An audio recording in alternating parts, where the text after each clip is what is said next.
गुरुजींनी जे सांगितलंय तेच तू मला सांगितलंस. म्हणजे इकडच्या तिकडे शब्द नाही केलात ना तू. नाही नाही. सांग सांग अरुण. सांग. चिंटू चीनच्या भिंतीवर चढून चंद्राची चड्डी चाडत होता.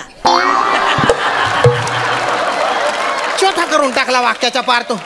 अरे एवढा कसा वेगळा ऐकलाय नाही. अहो नाही ना हे सांगितलं होतं तू याला. हे अहो गुरुजी याच्या स्मरणशक्तीचा गोंधळच आहे सगळा.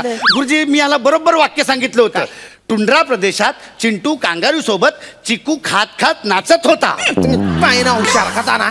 अरे तो तरी जरा जवळ आहे, तू बोलता दूर आहे. त्याच्या वाक्यात किती चे आले, तुझ्या वाक्यातच नाही आले. तो कस काय बोलला पण एवढं. अरे गुरुजी इकडे मग टॅलेंटची कुणाला कदर आहे. हा का कदरून गेलेलो आहे मी तुला. बेअक्कल आहे. देवाने अक्कल वाटली तेव्हा तुम्ही काय पिक्चर बघत होते का रे. नाही गुरुजी मी चड्डी घालत होतो. तुमच्या डोक्यातून चड्डी काढली पाहिजे माहिती. डोक्यातून चड्डी काढली पाहिजे माहिती तिकडे. डोक्यात कसं चड्डी घालायची. जाऊ द्या आता काय शिकवाकडे तुम्हाला.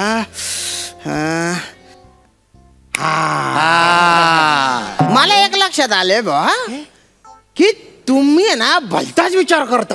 वेगळेच विचार आहे बा तुमचे असे. म्हणजे तुमची कल्पना शक्ती आहे ना गैरी भारी आहे. त्यामुळे ना आता आपण कल्पना शक्तीचा गेम खेळू. वा वा. पंढरी. पूर्ण एपिसोड पाहण्यासाठी आताच डाउनलोड करा अल्ट्रा झकास मराठी OTT ऍप.